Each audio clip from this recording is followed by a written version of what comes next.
அல்லேலூயா. மூன்றாவது வார்த்தையாகிய யோவான் எழுதின சுவிசேஷம் 19ஆம் அதிகாரம் 26வது வசனத்தை வாசிக்கலாம். யோவான். அப்பொழுது இயேசு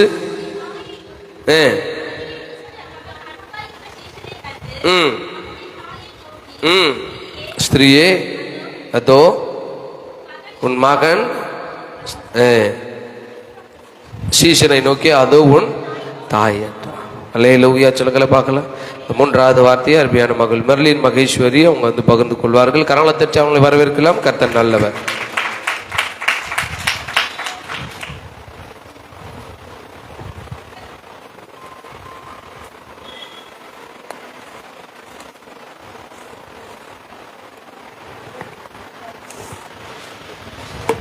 கர்த்தருடைய நாமத்துக்கு ஸ்தோத்திரம் உண்டாவதாக.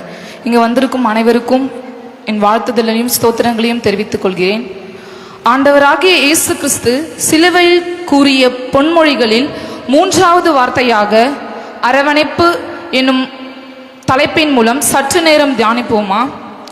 சத்துருக்களுக்கும் கொலையாளிகளுக்கும் மன்னிப்பை அருளினவர், மனஸ்தாபம் பொங்கின கல்லனுக்கு பரதேசியின் வாழ்வை அருளினவர், சிலுவைக்கும் அருகிலேயே இயேசுவை உயிராக கொண்டிருந்த சில அன்பிற்குழு நிற்கிறது.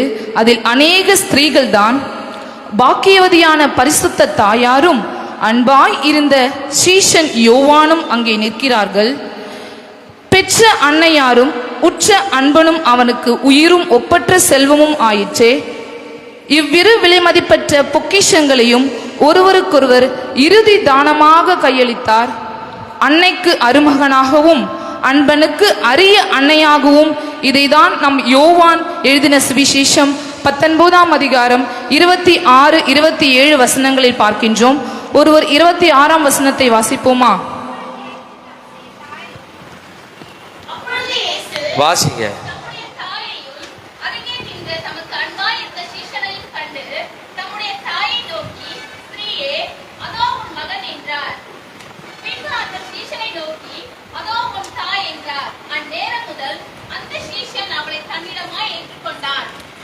இயேசு என்னும் பிள்ளைக்காக நியாயப்பிரமாண முறைமையின்படி செய்வதற்கு தாய் தகப்பன் அவர்களை எருசலேமுக்கு கொண்டு வந்தபோது இஸ்ரவேலின் ஆறுதல் வர காத்திருந்த சிமியோன் மரியாளை நோக்கி, உன் ஆத்துமாவை ஒரு பட்டயம் உருவி போகும் என்றார்.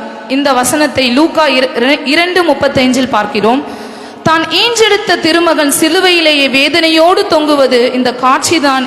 அந்த பட்டயம் அந்த அருமையான தாயாருடைய உள்ளத்தை உருவி பாய்கிற ஒரு நிகழ்வாகும். ஸ்திரீயோ, அதோ உன் மகன். இந்த வார்த்தைகளுக்கு அவருக்கும் அவரோடு இருந்த தாயாருக்கும் இருந்த மாம்சீக உறவு முடிவடைகிறது. அதாவது தாய் மகன் என்ற உறவு. ஆனால் அதே வேளையிலேயே சீஷனை நோக்கி அதோ உன் தாய் என்றாரே, அந்நேரத்திலே ஒரு புதிய உறவு துளிர்கிறது. இது ஒரு ஆவிக்குரிய ஐக்கியம். இயேசு அவருடைய வேதனையின் மத்தியிலும் தன் தாயை மறக்கவில்லை. உன் வாழ்நாள் எல்லாம் நீடிப்பதற்கு உன் தகப்பனையும் உன் தாயையும் கனம் பண்ணுவாயாக என்று கற்பனையில் 5வது கற்பனையாக அது அப்படியே அவர் சாதித்து காண்பித்தார். நமக்கு இதிலே ஒரு முன்மாதிரியாக, ஒரு நல்ல வழிகாட்டியாக நமக்கு இந்த காரியத்தை விற்று சென்றிருக்கிறார். அதாவது போதித்த நம் ஆண்டவர் சாதித்தும் காட்டியிருக்கிறார். இன்று நாம் பெற்றோரை எந்த நிலைமையில் கனப்படுத்தி வைத்திருக்கிறோம்? இன்று உலகத்தில் 10ல் 6 பேர் நம்முடைய பெற்றோர்கள், அதாவது வயது முதிர்ந்தோர்களை முதியோர் இல்லத்திலேயே சேர்த்து விடுகிறார்கள். உண்மையில் நடந்த ஒரு நிகழ்வு. ஒரு அம்மாவும் ஒரு அப்பாவும் இருக்கிறார்கள். அவர்கள் இருவரும் ஆசிரியர்கள். அவர்களுக்கு ஒரே மகன் இருக்கிறார்கள். அந்த மகன் ஒரு நல்ல வேலையிலே பணிபுரிந்திருக்கிறான். ஒரு வெல் செட்டிலான ஒரு ஃபேமிலியில் அவருக்கு திருமணமாகி அவர் அமெரிக்காவில் செட்டில் ஆகி இருக்காங்க. இந்த சூழ்நிலையில் ஒரு நாள் அந்த தாய் என்ன பண்ணுறாங்க, அந்த மகனுக்கு ஃபோன் பண்ணுறாங்க. உடனே அவரோட அப்பா என்ன சொல்கிறாங்க அப்படின்னா, அவரோட அப்பா சுகவீனமாக இருக்காங்க, நீங்கள் அவங்கள கொஞ்சம் பார்த்துட்டு போங்க அப்படின்னு சொல்லிட்டு பெற்றெடுத்த ஒரே மகனை சொல்கிறாங்க. ஆனால் இருக்கிற வேலையில் மத்தியில் அந்த மகன் அவனோட தந்தையாரை பார்க்கறதுக்காக அவன் வரவே இல்லை.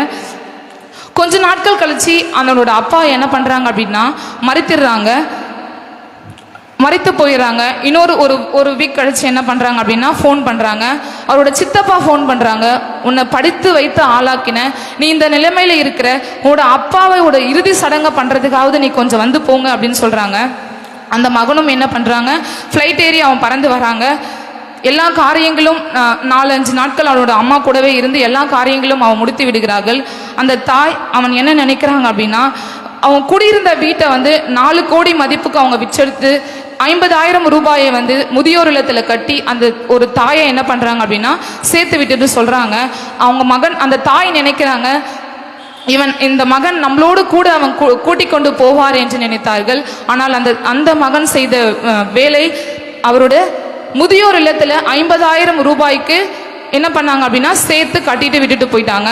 விட்டுட்டு போன 18 மணி நேரத்துல அவன் ஃப்ளைட்ல பறந்து கொண்டு இருக்கிறாங்க. வீட்டுக்கு போயிட்டு குளிச்சு முடித்து சாப்பாட்டை அவங்க மனைவி கொண்டு வந்து வைங்க அப்படின்னு சொல்றாங்க. சாப்பாட்டில் ஒரு ஸ்வீட்டை கொண்டு வந்து வைமா அப்படின்னு சொல்றாங்க. அதாவது துக்கம் நடந்த வீட்லையும் ஏதாவது ஒரு கெட்ட காரியங்கள் நடந்த வீட்லையும் ஒரு சாப்பாடு பரிமாறுறாங்க அப்படின்னா அவங்களோட இலையில ஸ்வீட்டு பரிமாறக்கூடாது அப்படின்னு சொல்றாங்க. அப்பொழுது அந்த மனைவி சொன்னாங்க, இப்போ நீங்க ஃப்ளைட்ல வந்திருக்கும் போது எனக்கு ஒரு ஃபோன் கால் வந்தது. அப்ப என்ன சொன்னாங்க அப்படின்னா, நீங்க முதியோர் இல்லத்துல அனுமதித்த உங்களோட அம்மா இறந்துட்டாங்க அப்படின்னு சொல்லிட்டு அந்த ஃபோன் கால் வந்தது அப்படின்னு சொல்றாங்க. உண்மையான அந்த தாயார் எவ்வளோ கடைசி காலத்தில் அவங்க வேதனைப்பட்டிருப்பாங்க. அந்த மகன் நினைத்திருந்தால் அவனை அந்த கூடவே கூட்டிட்டு போயிட்டு உண்மையான அரவணைப்பும் அன்பும் அவர்களுக்கு கொடுத்திருக்கலாம். இதை கேட்கிற நம்மளுக்கு எவ்வளோ வேதனைகள் இருக்கின்றது. இன்றைக்கு இந்த நாளிலேயே நம்முடைய பெற்றோரை, முதியோர் இல்லத்தில் இருக்கிறவர்களை உதாசீனப்படுத்துகிறோம் என்று நாம் சிந்திக்க வேண்டும். வேதம் சொல்லுகிறது 1 தீமோத்தேயு 5:8. யாராவது ஒருவர் வாசிக்கலாம். 1 தீமோத்தேயு 5:8.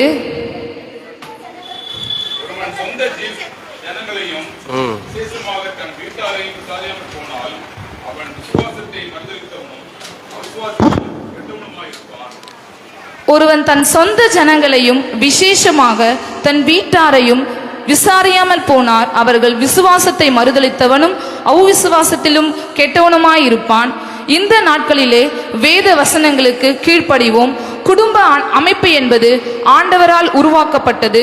உறவுகளுக்கு மதிப்பளித்தவர் நம் ஆண்டவர். ஆகவேதான் பெற்றோரை உயிரோடு இருக்கும் அளவு அவர்களுக்கு ஆற்ற வேண்டிய கடனையும் அன்போடும் உண்மையோடும் இந்த நாட்களில் நிறைவேற்ற தேவன் இந்த வார்த்தைகள் மூலமாக எனக்கும் உங்களுக்கும் கற்றுக் கொடுக்கிறார். அது மட்டும் இல்லாமல் ஆண்டவர் தாயை பராமரிக்கின்ற பொறுப்பை ஏன் யோவானிடம் கொடுத்தார்? வேதத்திலே பார்க்கின்றோம், யோவான் மார்பிலே சாய்ந்திருந்த மகன் என்று சொல்லி வேதத்திலே பார்க்கின்றோம். யோவானின் இருதயத்தை ஆண்டவர் அறிந்திருக்கிறார். மகனை இழந்து ஆறுதலற்று தவித்துக் கொண்டிருக்கிற தன்னுடைய தாய்க்கும் தன்னுடைய கடைசி மட்டுமே இறுதியாக பராமரிப்பான் என்று நம்பிக்கையா இருக்கிற அவருடைய கரத்திலே அவர் ஒப்படைத்தார். யோவான் வசதி படைத்தவன் தான். 12 வருஷமாக தாயாரை எருசலேமிலே வைத்து பராமரித்து, அவர் தாயார் மரித்த பின்பு யோவான் சுவிசேஷ ஊழியம் செய்வதற்காக எபேசுவுக்கு புறப்பட்டு போனார் என்று வேத வாக்கியத்தில் நம்ம சரித்திரத்தில் சொல்லுகிறது. ஆண்டவர் கொடுத்த பொறுப்பை அவர் அருமையாக நிறைவேற்றினார். உண்மையாகவே யோவான் தான் ஆண்டவர் அவருடைய தாயாரை ஒப்பு கொடுத்த பொறுப்பை உண்மையாகவே கடைசி வரை மட்டும் அவர் நிறைவேற்றினபடியால் பத்ம தீவிலே தனித்து விடப்பட்ட யோவான் இது சம்பவிக்க போகிற காரியங்கள் ஆண்டவர் அவருக்கு வெளிப்படுத்தினாலே ஒரு வெளிப்படுத்தின சுவிசேஷம் உருவாக்கப்பட்டது. இன்று நாம் நம்முடைய பொறுப்பிலே எப்படி நடந்து கொள்கிறோம்? நம்மளுக்கு கொடுத்த தாய் தந்தையரை கடைசி வரைக்கும் அன்பிலேயே அரவணைத்து நாம் காப்போம். ஒரு சிறிய பாடல். தந்தையை போல நெஞ்சினில் சுமந்த வளர்த்த நேசரே, தாயை போல கருவினில் சுமந்த காத்த தெய்வமே, தந்தையை போல நெஞ்சினில் சுமந்த வளர்த்த நேசரே, தாயை போல கருவினில் சுமந்த காத்த தெய்வமே, உன் அன்பை நினைக்கையிலே என் கண்கள் கலங்குதையா, உன் அன்பை நினைக்கையிலே என் கண்கள் கலங்குதையா, அதை எண்ணி துதிக்கையிலே உன் உள்ளம் மகிழுதையா, அதை எண்ணி துதிக்கையிலே என் உள்ளம் மகிழுதையா, தந்தையை போல நெஞ்சினில் சுமந்த வளர்த்த நேசரே, தாயை போல கருவினில் சுமந்த காத்த தெய்வமே, ஒன்றுமில்லா நேரத்திலும் துன்பமான வேளையிலும் ஓடி வந்து என்னை தூக்கி தேடி வந்து உதவி செய்தீர். ஒன்றுமில்லா நேரத்திலும் துன்பமான வேளையிலும் ஓடி வந்து என்னை தூக்கி தேடி வந்து உதவி செய்தீர். எண்ணி முடியா நன்மைகளை என் வாழ்வில் செய்தவரே, சொல்லி முடியா ஈவுகளை சொந்தமாக்கி கொண்டவரே, எண்ணி முடியா நன்மைகளை இந்த வாழ்வில் செய்தவரே, சொல்லி முடியா ஈவுகளை சொந்தமாக்கி கொண்டவரே, உன் நன்மை நினைக்கையிலே என் கண்கள் கலங்குதையா, உன் நன்மை நினைக்கையிலே என் கண்கள் கலங்குதையா, அதை எண்ணி துதிக்கையிலே என் உள்ளம் மகிழுதையா, அதை எண்ணி துதிக்கையிலே என் உள்ளம் மகிழுதையா. தந்தையை போல நெஞ்சினில் சுமந்த வளர்த்த நேசரே, தாயை போல கருவினில் சுமந்த காத்த நேசரே.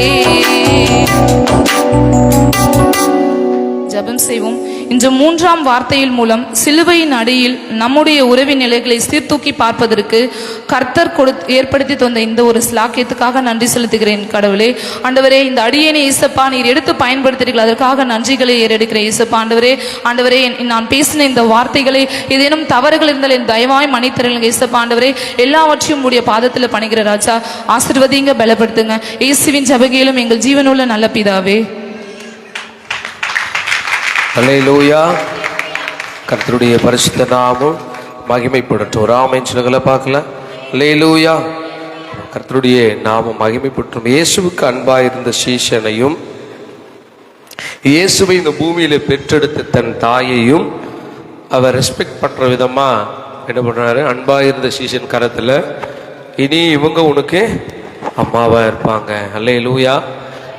அவங்கள அம்மா கிட்ட, அம்மா உங்கள் இயேசுவுக்கு பிறகு அநேக சகோதரிகள் பிறந்திருந்தும் கூட கடைசியா இயேசு கிறிஸ்து தன் தாய்க்கு கை நீட்டின ஒரு குமாரன், இயேசுவுக்கு அன்பாயிருந்த சீஷன். நாம சொல்லுங்கள பார்க்கலாம். யோவானை குறித்து இயேசுவுக்கு அப் டு பாட்டம் எல்லாம் தெரியும். அல்லேலூயா சொல்லுங்களேன்.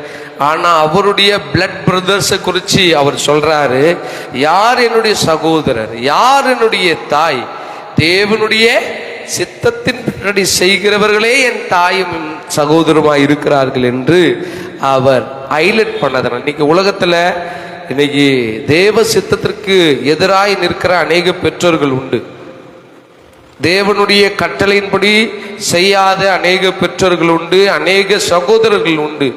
கர்த்தர் தேவ சித்தத்தின்படி செய்ய நினைத்த சீஷனை தன் தாயோடு கூட ஒப்புரவாக்குறார். ராமேஸ்வரங்களை பார்க்கலாம். ஒருவேளை குடும்பத்துல நான் தேவ சித்தத்தை செய்யறேன், என் குடும்பத்துல இன்னும் என் பெற்றோர்கள், உடன் பிறந்தவர்கள், என்னை சார்ந்தவர்கள் இன்னும் தேவ சித்தத்திற்கு ஒப்பு கொடுக்கலன்னா ஒப்பு கொடுத்து தேவ சித்தத்தை நிறைவேற்றுங்கள். ராமேஸ்வரங்களை பார்க்கலாம். இயேசுவுக்கு அன்பாயிருந்த சீஷனை கர்த்தர் ரெஸ்பெக்ட் பண்ணார், தாயை ரெஸ்பெக்ட் பண்ணார். இன்றைக்கு பெற்றோர்களை கனம் பண்ணுகிற ஸ்நானத்துல நீங்களும் நானும் இருக்க கர்த்தர் நமக்கு உதவி செய்வாராக. ஆமென் சொல்லுங்கள பார்க்கலாம். கர்த்தருடைய பரிசுத்த நாம் மகிமைப்படுத்தும். இந்த 3வது வார்த்தையை அருமையான மகள் மூலம் கர்த்தர் பேசினதற்காக நாம் நன்றி செலுத்தும் விருதமாய் கண்களை மூடி செபிக்கலாம். நம்ம திருக்கிற சிஸ்டர் லிதியால் அவங்க ஜெபம் பண்ணுவாங்க.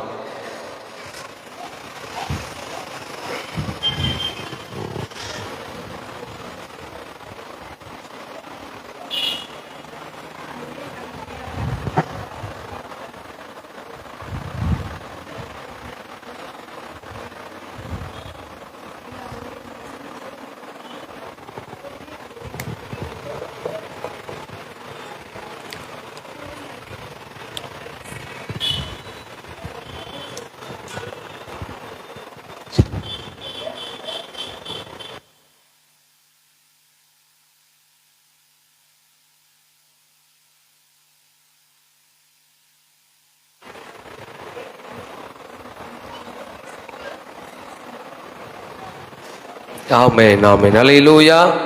கர்த்தருடைய பரிசுத்த நாமம்